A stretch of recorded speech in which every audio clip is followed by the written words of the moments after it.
fact that can I just apologize for the fact that me and Josh don't speak any Spanish? Come on, don't worry. No, you know what? No, yeah, you guys you speak. guys.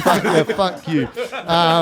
You guys speak such beautiful English, and it's just like I'm so embarrassed every time I go into a shop or a restaurant, and I'm like, whoa. You know what? I think it would be different if you guys were American, because it would be like, fuck you, you're close. Yeah, exactly. But if you're from England and it's your first time, it's like we don't take that personally. We don't. Plus, English Josh has said, what did you say off air, please?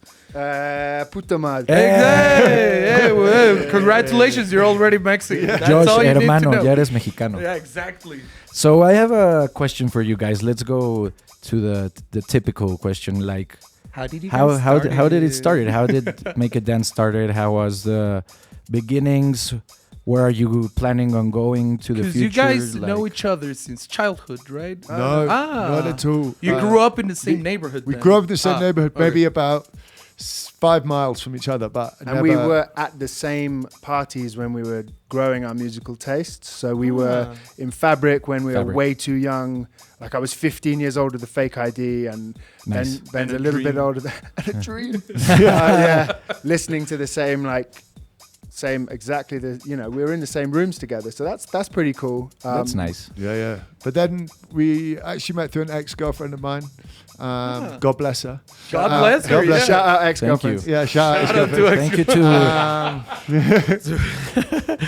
each and every one. And then shout out. And then I think I was DJing at this quite shitty bar. I basically took a bit of time away from DJing after 10 years of doing like clubbing constantly. And then I sort of started dipping my toe back in, and I was just doing this gig at the shitty bar, and Josh was there, and we had spoken about music before. And I was like, if you got your USB, just jump on, let's play back to back.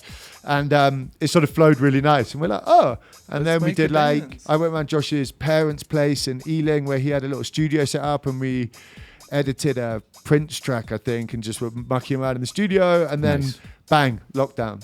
And it was just like, okay. And then we were living close to each other, so I would go around to his studio and we'd just make music and like hang out, eat food, and make music. The pandemic partner. Yeah, exactly. So it's a pandemic baby. Oh, 100%. Yeah. Nice. Because there was probably a year between that Prince edit we did. It was probably a year or more. And then, in the pandemic in the UK, everyone was essentially being paid to sit on their ass, and you could, you'd have money coming into your bank account, and all the DJs are sitting there buying records. So after we made a couple of tracks, Ben was like, let's just press a record. And I was like, what? That's crazy. Like, I'd never done that before. Wow. And then because everyone was rich and time rich, we sold out, baby. Nice, let's go. And that's literally, the rest is history. Then we had a record label. And we started the label just to release our own music. Nice. That's how we also started. That's how we started too. The label.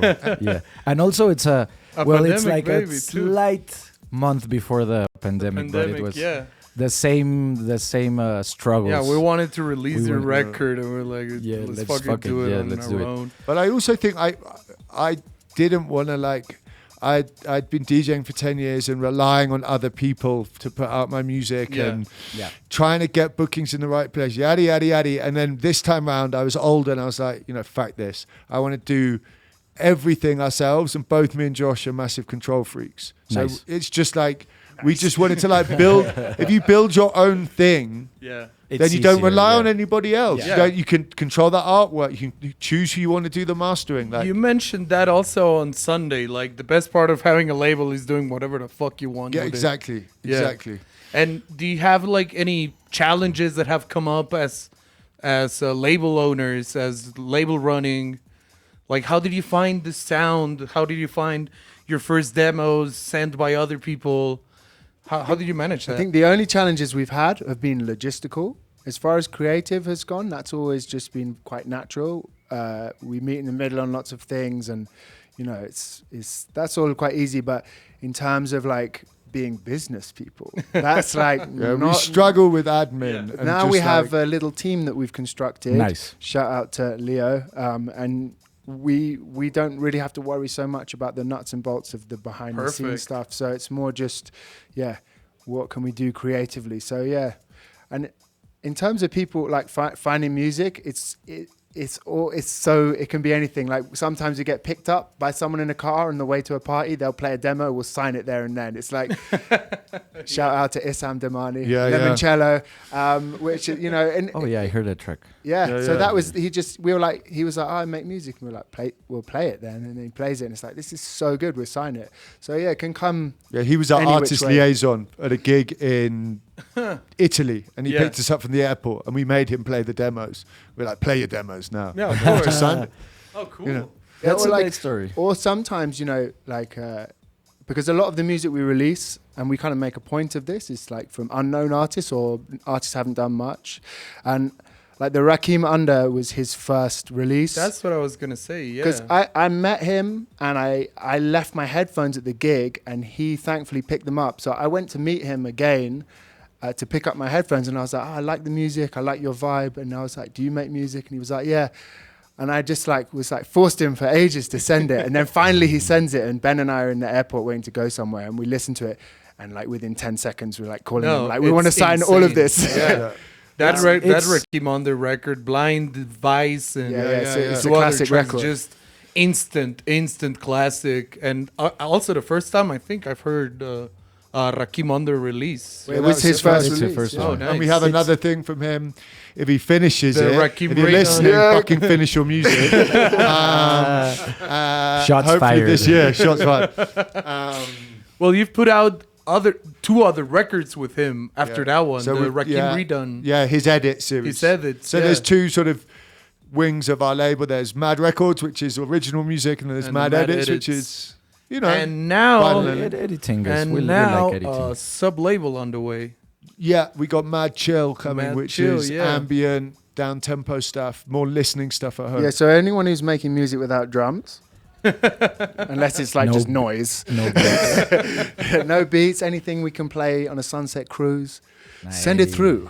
Where can we send it through? info@makeadance.co.uk. Yeah. You can find it probably not here, but let's pretend. Yeah. I just want to say something that I found interesting. Like, you just told the two stories of great tracks that you signed, and it's funny how sometimes producers can be shy with their music, right? So all of our fellow producers and people that make music, please listen to this example that sharing your music, well, for me is like, you have to share it to Yeah, get it there. to be no? vulnerable, Yes, you know, yeah. so Yeah. like, I don't know, it standed out to me like two tracks of yours. You had to push the guys to, hey, send me, show me this. And it eventually became a record. And then no? what's quite interesting on the other side of that, we had one of my favorite EPs on the label was by these guys called North 90, and they sent over some stuff originally, and we were like, we really like the vibe, but it's just not quite there yet for us. Like, we'd love to hear more from you, but we're gonna just pass on this. And then they went away and they worked on it, and they sent it back, and we were like, we're ready. it's signed. Bang. It's also, You know what I mean? And that can Yeah. be, it's quite like a delicate thing that when you're speaking to other creatives, because it's really personal, Yes. you Of know? course. And like, it's, you know, you just have to, it's nurturing talent, you know? like the sometimes. feedback and how not to be like rude, but you also want to be true to yourself as Yeah. a label, but you also want to hear them. You know, it's like a Also, it's a I think pretty it talks exchange. about being interested in the artist. Like, if I send you this feedback on this track, is because I want you to be on this project as well. Exactly. So Yeah, like, exactly. it's not just sending it for the sake of it, but like, hey, if you wanna release here, let's find a middle ground so we don't compromise our work and Yeah. yours. You know.